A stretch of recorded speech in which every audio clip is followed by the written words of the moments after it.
शरतचंद्र चट्टोपाध्याय द्वारा रचित उपन्यास चरित्रहीन भाग 7। सतीश हतबुद्धि हो गया था। उसकी कुछ समझ में ही न आता था। सावित्री क्यों उसे लगातार अपनी ओर खींचती है और पास आने पर क्यों ऐसे निष्ठुर धक्का देकर दूर हटा देती है। सतीश रात भर इसी उधेड़-बुन में पड़ा रहा, पर इसका कोई अस्पष्ट कारण भी उसे ढूंढे नहीं मिला।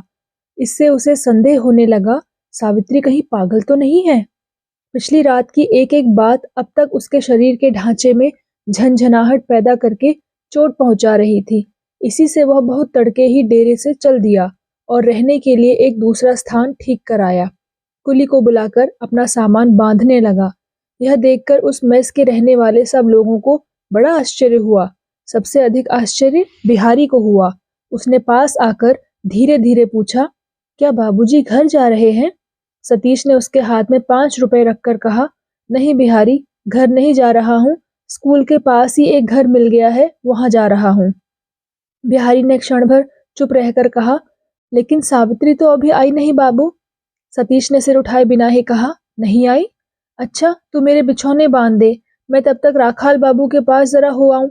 इतना कहकर वह मेस का लेना देना चुका देने के लिए राखाल बाबू की कोठरी में चला गया। वहां कई आदमी मौजूद थे। शायद उसी के बारे में आलोचना हो रही थी, क्योंकि उसे देखते ही सब लोग चुप हो गए। राखाल ने जरा हंसने की चेष्टा करके कहा, कहिए सतीश बाबू, इस तरह एकाएक? सतीश ने अपने हाथ के रुपए टेबल पर एक किनारे रखकर कहा, जैसे अकस्मात एक दिन आया था, वैसे ही अकस्मात यहाँ से चला भी जा रहा हूँ। शायद इन रुपयों से ही हिसाब चुकता हो जाएगा। अगर ना हो तो हिसाब करके मुझे बताइएगा, मैं बाकी रुपए भेज दूंगा। राखाल ने कहा, बताऊंगा किस पते पर? सतीश ने कहा, मेरे स्कूल के पते पर एक कार्ड लिखकर डाल दीजिएगा, मुझे मिल जाएगा।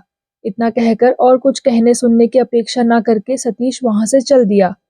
कोठरी के भीतर से एक दबी हुई हंसी की आवाज सतीश को सुनाई पड़ी। सामान की छोटी सी पोटली किवाड़ों की आड़ में हाथ से रखकर बिहारी ने राखाल बाबू से कहा, मेरी 17 दिन की तनख्वाह हिसाब करके दे दीजिए, मुझे अभी बाबू के संग जाना होगा। मेस के मालिक राखाल बाबू ने विस्मित और क्रुद्ध होकर कहा, तू जाएगा तो यहाँ काम कौन करेगा? जाऊंगा कहने से ही जाना नहीं हो सकता। बिहारी ने कहा, क्यों नहीं हो सकता बाबू, मैं जरूर जाऊंगा। राखाल एकदम आग बबूला होकर बोला, जाना होगा कहने से ही हो जाएगा? जानता है, इसके लिए बाकायदा पहले से नोटिस देना चाहिए। बिहारी ने कहा, अच्छा, और एक दिन आकर नोटिस दे जाऊंगा। इस वक्त मेरी तनख्वाह दे दीजिए, मुझे अभी सब सामान बांधना होगा। बिहारी को कोई जवाब न देकर राखाल आंधी की तरह वेग से सतीश की कोठरी में घुसकर कह उठा, सतीश बाबू, यह सब क्या हो रहा है? सतीश बिछौने बांध रहा था, सिर उठाकर बोला, क्या हो रहा है? राखाल ने उद्धत भाव से कहा, दासी नहीं आई, वह तो मैं समझता हूँ, शायद पहले ही चली गई। अब आप बिहारी को क्यों ले जाना चाहते हैं? दोष आपने किया और दंड हम लोग भोग करेंगे। सतीश ने विस्मित होकर कहा, आपकी बातें कुछ मेरी समझ में नहीं आ रही हैं। राखाल ने आवाज तेज करके कहा, समझिएगा क्यों, ना समझने में ही तो सुविधा है। अपने आप ना जाते तो मुझे ही निकालना पड़ता। खैर, वह चाहे जो हो, मैं पूछता हूँ कि एक सहज भद्रता का ज्ञान भी क्या आदमी को न रहना चाहिए? सतीश की दोनों आंखें लाल हो गई। उसने राखाल के पास बढ़कर कहा, आप यह सब क्या कह रहे हैं? राखाल को ईर्ष्या की आग जला रही थी। बोला, ठीक कहता हूँ और आप भी समझते हैं कि यह ठीक है। सतीश बाबू, आपकी कोई भी बात हम लोगों से छिपी नहीं है। अच्छा, आप जाइए। ओह, कैसे काले नाग को घर में पाला था, ऐसे मेस को नष्ट भ्रष्ट कर दिया। सतीश ने ताव खाकर राखाल का हाथ जोर से पकड़ लिया और कहा, क्या बक रहे हैं राखाल बाबू? राखाल ने जोर करके हाथ छुड़ा लिया और गरज कर कहा, जाइए जाइए, भोले ना बनिए, जाइए, आप दूर होइए। बिहारी ने भीतर आकर कहा, सतीश बाबू, जाने दीजिए उन्हें। कहाँ उनके दर्द है, कहाँ उनके जलन है, एक दिन मैं आपको बतला दूंगा। मैं सब जानता हूँ। आइए, हम सब सामान ठीक कर लें। राखाल पैरों की धमक से धरती को कपाता हुआ बाहर निकल गया। सतीश चौकी पर धम से बैठ गया। बोला, यह सब क्या है बिहारी? बिहारी ने कहा, मैं आपके साथ चलूंगा बाबू, यहाँ न रह सकूंगा। सतीश ने आश्चर्य के साथ कहा, मेरे साथ? यहाँ कौन काम करेगा? बिहारी ने अविचलित दृढ़ स्वर में कहा, जिसका जी चाहे करे, मैं आपके साथ जरूर जाऊंगा। एक नौकर के बिना आपका काम नहीं चलेगा बाबू। इतनी देर में मामला सतीश की समझ में आ गया। क्षण भर चुप रहकर उसने कहा, यह बात पहले ही तूने कह दी होती बिहारी। बिहारी ने जवाब नहीं दिया। चुपचाप सामान बांध बूंद कर कुली के सिर पर रखने लगा। उसके साथ जाने में अब कुछ संदेह नहीं रहा। नए डेरे में आकर सतीश सोच रहा था कि वह ऐसा कैसे हो गया। जिसे देखो वह केवल उसका अपमान करने का ही साहस नहीं करता, अपमान करके मजे से बचकर चला भी जाता है। इसका क्या कारण है? उसकी असाधारण शरीर शक्ति तिल भर भी कम नहीं हुई। फिर क्यों वह सिर उठाकर जोर करके बात नहीं कर सकता? क्यों वह चुपचाप सिर नीचा करके सब सह लेता है? अपने मन की यह शोचनीय दुर्बलता आज उसे बहुत खटकी, और इससे भी बढ़कर यह दुख व्यथित करने लगा कि प्रतिकार करने की शक्ति भी जैसे उसे बिल्कुल छोड़ ही गई है। राखाल का क्रोध और कटु भाषा निसंदेह उस रात की उसी घटना की ओर इशारा कर रही थी। यह सोचकर सतीश जैसे लज्जा से धरती में गड़ा जा रहा था। विपिन के आदमियों ने उसे किस तरह उस दिन पकड़ा था, अंधेरी कोठरी के भीतर किस तरह वह भय से मुर्दे की तरह पड़ा रहा था। बुद्धिमान विपिन के आदमियों ने किस तरह उसकी सारी चालाकी समझकर उसे कंबल के भीतर से ढूंढ निकाला था और पकड़ ले गए थे। ये सब रोचक दुर्लभ विवरण सत्य और मिथ्या, अलंकार और आडंबर के साथ वर्णन करते समय वहां उपस्थित सब लोगों ने कैसे उत्कट आनंद, आग्रह और अट्टहास के साथ इस चर्चा का रस लिया था। इसका आदि से अंत तक का स्वरूप कल्पना के काले तख्त पर इतना मर्मभेदी और विभत्स दिखाई दिया कि सूने घर में अकेले रहने पर भी सतीश का मुखमंडल वेदना से विवर्ण हो उठा। फिर उन्हीं लोगों के सामने राखाल ने अपमान करके उसे विदा किया है। वह प्रतिवाद में एक शब्द भी मुंह से नहीं निकाल सका। यह हाल सुनकर सावित्री क्या समझेगी, क्या सोचेगी, क्या कहेगी? किंतु वह तो कुछ भी नहीं कहेगी। चुपचाप स्तब्ध होकर सारी लांछना सह लेगी, कुछ भी उत्तर नहीं देगी। सावित्री का गर्व कितना प्रचंड है, यह जैसे सतीश ने निसंशय समझ लिया था। वैसे ही वह सावित्री के निरुपाय व्यथित चेहरे को भी आज मानो सुस्पष्ट रूप से अपनी आंखों के सामने देखने लगा। सतीश ने अपने मन में यह कहा, अवश्य ही उसकी अपनी मूर्खता से जो गड़बड़ और बदनामी का काम हुआ है, उसमें सावित्री को फंसाकर उसका चले आना ठीक नहीं हुआ। किंतु बहुत सोचने पर भी किसी तरह उसकी समझ में यह नहीं आया कि ठीक क्या होता। लेकिन क्या सावित्री ने खुद ही उससे चले जाने के लिए नहीं कहा? उसने क्या दर्प के साथ यह नहीं कहा था कि उसे वह अपना अपमान नहीं समझती? बिहारी ने आकर कहा, बाबूजी, आपके नहाने का समय हो गया। उसकी आवाज में आज जैसे कोई एक विशेष अर्थ था। सतीश लज्जित होकर चटपट उठ बैठा और तौलिया कंधे पर डालकर स्नान करने चला गया। हाय रे! जिस समय उसका मन टुकड़े टुकड़े हो रहा था, उस समय भी दुनिया का कोई साधारण काम भी पड़ा रहने देने का कोई उपाय न था। वह स्कूल गया, लेकिन क्लास में नहीं जा सका। बाहर ही बाहर घूमते रहकर आखिर डेरे पर लौट आया। डेरे में घुसते ही न जाने काहे की निराशा से उसका सारा अंतःकरण भर गया। इस नए कमरे को अच्छी तरह सजाने में बिहारी ने अपनी शक्ति भर परिश्रम किया, यह मालूम पड़ा, लेकिन अनाड़ी हाथों ने पहले पहले यह चेष्टा की है, यह किसी तरह छिपा न रह सका। भीतर घुसते ही सतीश की आंखों को यह बात खटक गई। बिहारी शरबत बनाकर ले आया, तमाकू भरकर रख गया और बाजार से पान भी लगवाकर सतीश के पास रख गया। बूढ़े नौकर की इस सब अनभ्यस्त सेवा की चेष्टा देखकर सतीश मन ही मन हंसने के बदले रो दिया। उसने अपने आंसू पोंछ डाले। रात को बिछौने पर लेटकर वह सोचने लगा, जो होना था वह हो गया। अब इन बातों को मन में न लावेगा। लिखने पढ़ने के लिए कलकत्ते आया है, या तो वह लिखने पढ़ने में ही लगा रहेगा या कुछ दिन में घर लौट जाएगा। किंतु वह जो उस बेहोश नारी के गर्म स्पर्श को लेकर चुपचाप कमरे के बाहर निकल आया था, उस स्पर्श की गर्मी उसके संयम की सारी चेष्टा को हर घड़ी गला गला कर क्षीण से क्षीणतर करने लगी। बिहारी मन में सब समझ रहा था, लेकिन सतीश को समझाने या सांत्वना देने का साहस उसमें नहीं था। इसी से वह उदास मुंह से चुपचाप सतीश की कोठरी के बाहर जाकर बैठ रहा। लगभग 10 बजने के समय उसने मुंह बढ़ाकर कहा, बाबूजी, रोशनी बुझा दूं क्या? सतीश ने कहा, बुझा दे, लेकिन तू सोएगा कहाँ बिहारी? बिहारी ने कहा, मैं यही हूँ बाबूजी, अपनी चटाई मैंने दरवाजे के पास ही डाल ली है। सतीश ने पूछा, इस घर में क्या नौकरों के रहने की जगह नहीं है? बिहारी ने कहा, नीचे खाली कोठरी है, लेकिन मैं यहीं रहूंगा। आपको कोई जरूरत पड़ी तो कहाँ पुकारेंगे? सतीश व्यग्र हो उठा, बोला, यह क्या रे, तू नीचे सोने जा, बूढ़ा आदमी ठहरा, यहाँ ठंड में रहना ठीक नहीं। ठंड कहाँ है बाबूजी, कहकर बिहारी उसी जगह सिर से ओढ़कर लेट गया। कुछ देर चुप रहने के बाद सतीश ने पूछा, रात कितनी हुई रे? बिहारी ने उत्तर दिया, बहुत नहीं हुई, शायद 10 बजे होंगे। सतीश फिर चुप हो गया। कुछ देर बाद धीरे से बोला, अच्छा, तू सावित्री का घर जानता है बिहारी? बिहारी उठ बैठा, बोला, जानता क्यों नहीं हूँ बाबू, अक्सर साथ जाकर उन्हें पहुंचा आया हूँ। सतीश फिर कुछ नहीं कह सका। बिहारी ने कहा, जरा जाकर देख आऊं क्या? अब की सतीश व्यग्र होकर कह उठा, ना ना, तू कहाँ जाएगा, वह तो बहुत दूर है। बिहारी ने कहा, कुछ भी दूर नहीं है बाबूजी। सतीश सोचने लगा पर बोला नहीं। बिहारी ने धीरे धीरे कहा, बाबूजी, अगर घंटा भर की छुट्टी दे दें तो देख आऊं। सवेरे वह नहीं आई थी, जान पड़ता है बीमार ईमार पड़ गई होगी। तो भी सतीश कुछ नहीं बोला। बिहारी मन ही मन अस्थिर हो उठा। आज दिन भर वह अपने अभ्यास के माफिक बातचीत नहीं कर सका, किंतु बोलने के विषय इस बीच में इतने जमा हो गए थे कि उसका पेट फूल रहा था। उसकी कंठ नाली की मांसपेशियां तक अशांत हो उठी थी।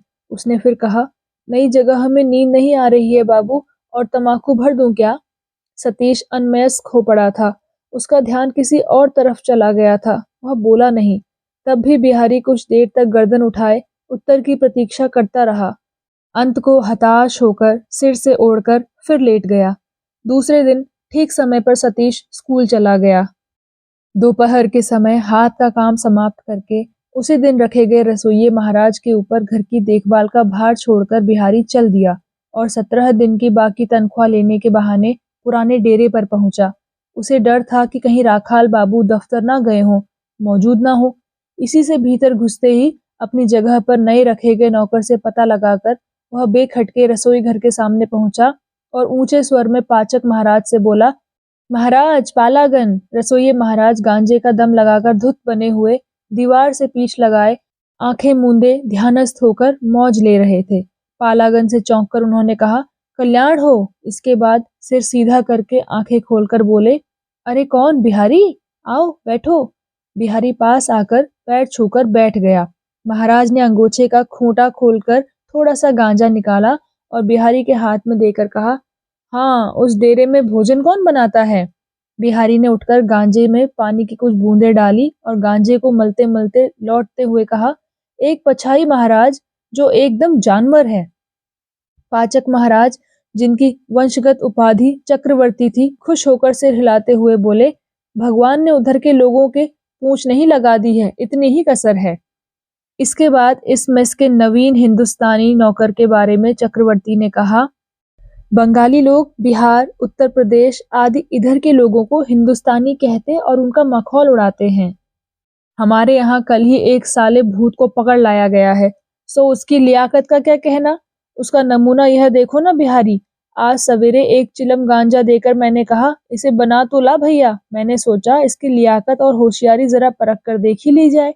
कहने से तुम्हें विश्वास ना होगा बिहारी, साले ने सारा माल मिट्टी कर दिया। हाँ, तुम लोगों को वहां कोई कष्ट ना होगा। हमारी सावित्री चतुर और चालाक है, 2 दिन में ही नौकर को सिखाकर उस्ताद बना देगी। मगर सावित्री की 15 आना विद्या इसी गुरु से सीखी हुई है। यह कहने के साथ ही बात को टालने के लिए चटपट चक्रवर्ती ने प्रसंग बदल दिया। कहा, लेकिन मैं कहता हूँ बिहारी, केवल चूल्हे पर हांडी चढ़ा लेने से ही कुछ नहीं होता। बाबुओं को खुश रखना, उनके पत्तल में भोजन की सामग्री परोसना भी कोई साधारण योग्यता का काम नहीं है। इसे ये हिंदुस्तानी महाराज नहीं कर सकते। लेकिन अब यहाँ मुझसे काम ना होगा, यह मैं तुमसे पहले से ही कही रखता हूँ। तुम सावित्री से मेरा नाम लेकर कहना, वह फौरन कहेगी, जाओ बिहारी, चक्रवर्ती को बुला लाओ। ना हो 2-4 रुपए महीने ज्यादा ही ले लेंगे। मैं कही देता हूँ, सतीश बाबू कभी इनकार ना करेंगे। उनके स्वभाव को मैं अच्छी तरह जानता हूँ। कहा भी है, ब्राह्मणस्य ब्राह्मणो गतिः। मुझे औरों से 2 रुपए ज्यादा मिलेंगे तो कुछ अपात्र के पल्ले नहीं पड़ेंगे। कहते कहते चक्रवर्ती महाशय जोर से हंसने लगे।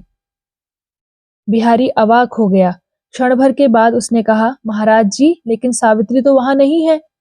चक्रवर्ती ने अविश्वास की हंसी हंसकर कहा, अच्छा अच्छा, नहीं सही, तुम मेरा नाम लेकर कहना, उसके बाद जो होगा मैं देख लूंगा। बिहारी ने बहुत ही गंभीर मुख से बाएं हाथ का गांजा दाहिने हाथ में लेकर चक्रवर्ती के शरीर पर हाथ रखकर कहा, मैं आपको छूकर कसम खाता हूँ देवता, वह वहां नहीं गई। इतनी बड़ी कसम के बाद चक्रवर्ती का संदेह जाता रहा, क्योंकि उसे यह अच्छी तरह मालूम था कि बिहारी बहुत बड़ा ब्राह्मण भक्त है और ब्राह्मण की कसम कभी झूठी नहीं खाएगा। चक्रवर्ती आश्चर्य से चकित होकर बोला, तू क्या कहता है बिहारी? वह तो यहाँ भी नहीं आई। फिर राखाल बाबू क्यों चौबीसों घंटे बेचारे सतीश बाबू को? अच्छा, तू जा बिहारी, जरा उसे देखा, उसके बाद मैं देख लूंगा। मैं हूँ और राखाल बाबू हैं। मुझे वैसा ऐरा गैरा ब्राह्मण ना समझना बिहारी। चक्रवर्ती के ब्राह्मणत्व और ब्रह्म तेज पर बिहारी को अथाह श्रद्धा थी। उसने गांजे की चिलम भरकर चक्रवर्ती के हाथ में देते हुए प्रश्न किया, अच्छा सतीश बाबू ही यहाँ से क्यों चले गए? वह कहते हैं यहाँ से उनका स्कूल दूर पड़ता है, लेकिन यह तो कोई विशेष बात नहीं है। चक्रवर्ती सावधानी के साथ आग चुन चुनकर चिलम में रखता हुआ बोला, ना, इसके भीतर कुछ रहस्य है। इसके बाद दोनों ने मिलकर चिलम पर खूब दम मारे। चिलम को समाप्त करके बिहारी उठ खड़ा हुआ और घबराया हुआ मुंह लिए सावित्री के घर की ओर चल दिया। अब निश्चय ही उसे यह विश्वास हो गया कि सावित्री बीमार पड़ गई है। सावित्री के घर का सदर दरवाजा खुला हुआ था। बिहारी चुपचाप भीतर चला गया। घर की कोठरियां बंद थी। सब किराएदार दिन की नींद ले रहे थे। बिहारी धीरे धीरे सावित्री की कोठरी के सामने आते ही स्तब्ध होकर खड़ा रह गया। उसके ऊपर जैसे गाज गिर पड़ी हो। एक किवाड़ उड़गा था। उसकी आड़ में सावित्री जमीन के ऊपर चुप बैठी थी और उससे थोड़ी दूर पर तख्त के ऊपर बिछौने पर विपिन शराब पीकर बेहोश पड़ा था। पैरों की आहट से चौंककर सावित्री ने मुंह निकालकर अकस्मात बिहारी को जो देखा तो पल भर में ही जैसे उसके चेहरे का रंग उड़ गया, लेकिन वैसे ही अपने को संभाल कर बाहर आकर जबरदस्ती हंसने की चेष्टा करके उसने कहा, आओ बिहारी, बैठो। बिहारी को साथ लेकर सावित्री रसोई घर के बरामदे में आई और वहां चटाई बिछाकर बड़े आदर से उसे बिठाया। पास ही कुछ दूर पर आप बैठकर उसने पूछा, सब कुशल तो है बिहारी? बिहारी ने सिर हिलाकर सूचित किया कि हाँ, सब कुशल है। मुंह से कुछ नहीं कहा। इसके बाद और कोई बात सावित्री के मुंह से नहीं निकली। दोनों जने चुप होकर बैठे रहे। कुछ देर बाद बिहारी सहसा उठने का उपक्रम करके बोला, चलता हूँ, अभी और बहुत काम है। सावित्री ने सूखे हुए मुंह से पूछा, अभी जाओगे? जरा बैठो ना। बिहारी उठ खड़ा हुआ, बोला, नहीं, जाऊंगा। सावित्री उसके साथ साथ सदर दरवाजे तक आई। धीरे धीरे बोली, बिहारी, बाबू लोग मुझ पर बहुत नाराज हैं। बिहारी ने कहा, मुझे नहीं मालूम, हम लोग अब वहां नहीं रहते। सावित्री ने घबराकर पूछा, नहीं रहते? क्या वह महज टूट गया? बिहारी ने कहा, नहीं, टूटा नहीं, सिर्फ सतीश बाबू और मैं चले आए हैं। सावित्री बोली, तुम लोग क्यों चले आए बिहारी?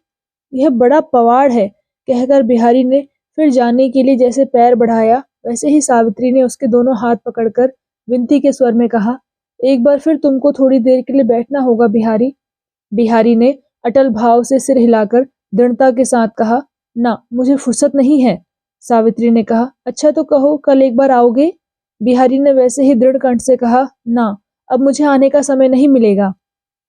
सावित्री ने बिहारी के मुख पर एक तीक्ष्ण दृष्टि डालकर उसके हाथ छोड़ दिए। सावित्री का हृदय अभिमान से भर गया। उसने गंभीर शांत भाव से कहा, अच्छा तो जाओ, जाकर विपिन के शराब के नशे में चूर होकर उसके घर में लेटने वाली बात सतीश से कह देना। सावित्री की इस बात से बिहारी के हृदय को चोट पहुंची। उसने सिर उठाकर कहा, उन्होंने तो तुम्हारी बात जानने के लिए भेजा नहीं है। सावित्री ने पूछा, नहीं भेजा? बिहारी बोला, नहीं। सावित्री ने स्थिर होकर जी कड़ा करके यह प्रतिघात अर्थात पलटे की चोट सह ली और फिर शुष्क स्वर में कहा, किसी दिन जानना चाहेंगे तो जान पड़ता है, कहोगे? बिहारी ने कहा, ना, मैं औरत की जाति नहीं हूँ, मेरे शरीर में दया माया है। इतना कहकर और प्रश्न की राह ना देखकर तेजी के साथ वह गली पार कर चला गया। सावित्री चौखट के ऊपर निश्चेष्ट होकर कुछ देर खड़ी रही, फिर वहीं बैठ गई। उसके भीतर और बाहर और एक बार आग सी जल उठी। आज सवेरे वह घर में नहीं थी, काली जी के दर्शन करने काली घाट गई थी। इसी बीच में कहीं से विपिन दो यार दोस्तों के साथ शराब पीकर मदमस्त होकर आया और मोक्षदा को 10-10 रुपए के 2 नोट थमाकर सावित्री की कोठरी का ताला खुलवाकर उसके बिछौने पर जा बैठा। उसने और भी शराब मंगाई और उस घर में रहने वाले सभी लोगों को पिलाकर मदमस्त बना दिया। बेचारी सावित्री यह कुछ नहीं जानती थी।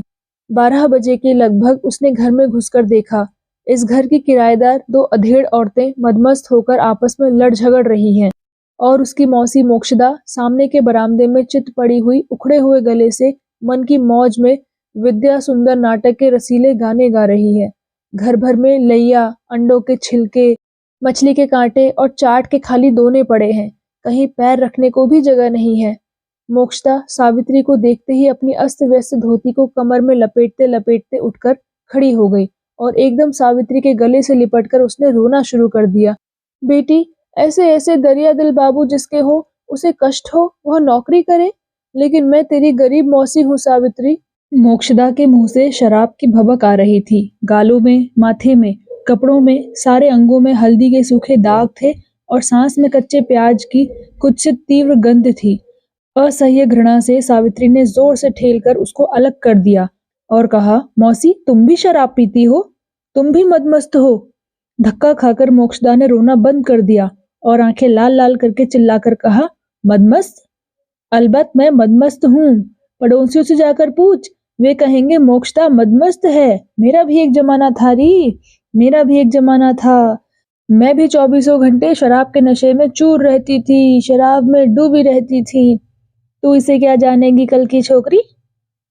उसके इस तर्जन गर्जन से कुंठित होकर सावित्री ने उसे शांत करने के अभिप्राय से कहा, लेकिन तुम तो नहीं पीती थी, आज एकाएक क्यों पी ली?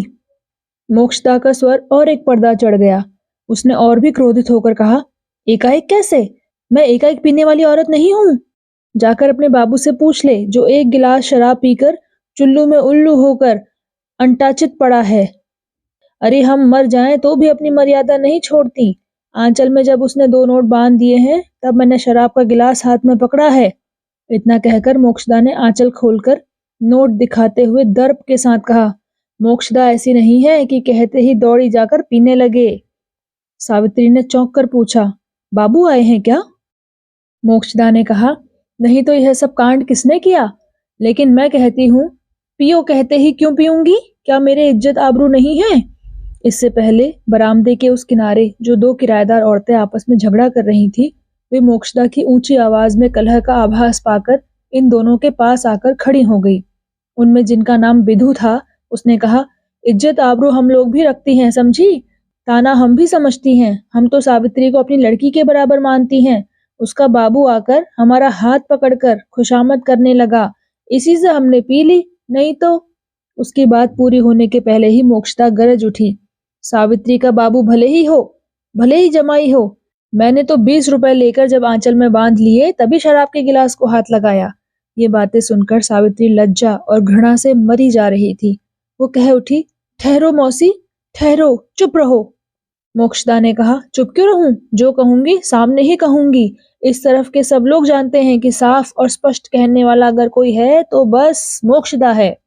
अब की बिधु ने आवाज ऊंची करके कहा, तू ही सिर्फ स्पष्ट बात करना नहीं जानती, हम भी जानती हैं। जमाई से 2 नोट पाकर शराब पी ली तूने। अगर 3 नोट पाती तो न जाने। मोक्षदा बीच में ही उछल पड़ी, बोली, जितना बड़ा मुंह नहीं। वह इतना ही कह पाई थी कि सावित्री ने जल्दी से उसके मुंह पर हाथ रखकर उसे आगे नहीं बोलने दिया और उसी दशा में उसे जोर से खींच ले जाकर उसकी कोठरी में बंद कर दिया। बाहर से कुंडी चढ़ा दी। मोक्षदा कोठरी के भीतर से लगातार ऐसी भाषा में बकने झकने लगी जिसे कोई भला आदमी न कह सकता है और न सुन सकता है। लौटकर सावित्री ने बिधु के दोनों हाथ पकड़कर कहा, मौसी, मुझे माफ करो, सारा दोष मेरा है। सावित्री की नम्र बातों से शांत होकर बिधु ने कहा, तेरा क्या कसूर है सावित्री? मैं जानती हूँ मोक्षदा का स्वभाव सदा से ही ऐसा है। जरा सी पी ली बस, फिर किसी को नहीं छोड़ती। पैर पर पैर रखकर झगड़ा करती है, यही उसकी आदत है। जा तू अपनी कोठरी में जा। यों कहकर अपनी साथिन का हाथ पकड़कर बिधु चली गई। सावित्री काठ की मूर्ति की तरह वहीं खड़ी रही। क्रोध और क्षोभ से आत्महत्या कर लेने को उसका जी चाहने लगा। यह तो उसने कभी स्वप्न में भी नहीं सोचा था कि सतीश इतना निर्लज्ज हो सकता है, प्रकट रूप से दिन दहाड़े ऐसा उन्मत्त आचरण कर सकता है। इसी से काल्पनिक नहीं, सच्ची एक व्यथा उसके हृदय के भीतर एक विराट तरंग की तरह इधर उधर दौड़कर उसके हृदय को मथने लगी। उसे जान पड़ने लगा कि उसका जो प्रियतम था वह अकस्मात जैसे उसकी आंखों के आगे ही मर गया। जिसे केवल 2 दिन पहले कड़वी बातों से अपमान करके विदा करने के लिए बाध्य हुई थी, वह इतनी जल्दी, इतने सहज में अपने संपूर्ण स्वाभिमान और मान मर्यादा को भुलाकर ऐसा हीन, ऐसा कदाकार होकर जब लौट आया, तब उसके लिए भरोसा करने को, विश्वास करने को कुछ भी बाकी नहीं रहा। उसकी दोनों आंखों में जलन होने लगी, किंतु बूंद भर भी जल नहीं निकला। उसका सर्वस्व, उसका देवता, कल्पना का स्वर्ग, उसके नष्ट भ्रष्ट जीवन का ध्रुव तारा, उसका यह लोक और परलोक, सब कुछ जैसे पल भर में ही इधर उधर बिखर कर जूठन के गंदे ढेर में लौटने लगा। सावित्री स्थिर होकर खड़ी रही। कोठरी की ओर जाने के लिए उसके पैर किसी तरह आगे नहीं बढ़े। उसे याद आया, अभी उस दिन रात को सतीश ने उसके अंग को स्पर्श करके मद्यपान न करने की कसम खाई थी। आज जब इसी बीच में वह सब भूलकर, मतवाला होकर उसी की शैया के ऊपर आकर पड़ रहा है, तब वह उसके मुंह की ओर कैसे आंख उठाकर देखेगी। इसी समय बाड़ी वाली अर्थात घर की स्वामिनी की आवाज सुन पड़ी। वह भी आज घर में नहीं थी। आते ही एक किराएदारिन के मुंह से मोक्षदा और बिधु का हाल और उसके साथ ही और जो कुछ हुआ था, वह सब सुनकर क्रोध से भरी हुई ऊपर चढ़ रही थी। सामने ही जूठन और गंदगी बिखरी देखकर वह वहीं ठिठक कर खड़ी हो गई। अभी हाल ही प्रयाग में सिर मुड़ाकर जब से वह आई है, तब से छुआछूत का विचार भी उसकी चरम सीमा को पहुंच गया है। सावित्री को इस तरह खड़े देखकर उसने कहा, सावित्री, तुझे तो मैं भली औरत ही जानती थी, यह सब कैसा उत्पात है। सावित्री ने संक्षेप में कहा, मैं घर में नहीं थी। बाड़ी वाली ने कहा, अब तो तू है, यह सब गंदगी कौन साफ करेगा। मैं साफ कह देती हूँ, मेरे घर में यह सब अनाचार नहीं चल सकता। अपनी अपनी कोठरी में जिसका जो जी चाहे करे, मैं कहने नहीं जाऊंगी, लेकिन बाहर बैठकर यह सब उपद्रव नहीं हो सकेगा। मुझसे यह न होगा कि इस सब गंदगी पर पैर रखकर जाऊं, यह सब छूकर अपनी जाति और धर्म नष्ट करूं। यूं कहकर वह दीवार से सटकर नांगती फांगती किसी तरह उस तरफ अपनी कोठरी में चली गई। सावित्री अब और खड़ी न रह सकी। सारे कूड़े और गंदगी को साफ करके सारी जगह पानी से धोकर वह फिर स्नान कर आई और सूखी धोती लाने के लिए अपनी कोठरी के भीतर गई। भीतर जाकर बिछौने पर नजर डालते ही वह भय और विस्मय से चीख पड़ी, बाप रे, यह तो विपिन बाबू हैं। शराबी गहरी नींद में बेखबर था, नहीं जागा। बाहर का और कोई सावित्री के शब्दों को नहीं सुन पाया। सावित्री 2 पग पीछे हटाई, उसके सारे शरीर में झंझनी सी होने लगी। मस्तिष्क में एकाएक मूर्छा आने के लक्षणों का अनुभव करके सावित्री दरवाजे की आड़ में किवाड़ के सहारे सिर रखकर निर्जीव सी बैठी रही। कुछ देर बाद वह भाव दूर हो जाने पर भी सावित्री सिर उठाकर सीधी होकर नहीं बैठ सकी। पहले जिस दुख से उसका हृदय टुकड़े टुकड़े हुआ जा रहा था, जिसके निर्लज्ज आचरण से उसकी मर जाने की इच्छा होती थी, वह लज्जा सत्य न थी। यह तो सतीश नहीं है, और एक आदमी है। यह अपनी आंखों से देखकर भी उसका वह क्षोभ, वह दुख रत्ती भर भी कम नहीं हुआ, बल्कि उसका मुख जैसे और भी भारी हो गया। हृदय में जैसे और भी अंधकार छा गया। बिस्तर की ओर आंख उठाकर देखना भी उसके लिए अत्यंत कठिन हो गया। अब उसकी दोनों आंखों से टप टप करके बड़े बड़े आंसू गिरने लगे। हाय रे रमणी के प्यार। इतने दुख में भी इसी बीच वह गोपन में कब चुपचाप सतीश के सब अपराध क्षमा करके, सेवा करके उसे सुस्त करने की प्रबल प्यास से व्याकुल हो उठी, कब सतीश को देखने की, उससे बात करने की सर्वग्रासी भूख से पागल सी हो उठी, इसकी खबर जान पड़ता है उसके अंतर्यामी को भी न थी। इस समय उधर की सब आशा आकांक्षा पल भर में ही मिट्टी में मिल गई और उसका सारा अस्तित्व जैसे एक अपार असीम शून्यता के बीच डूब गया।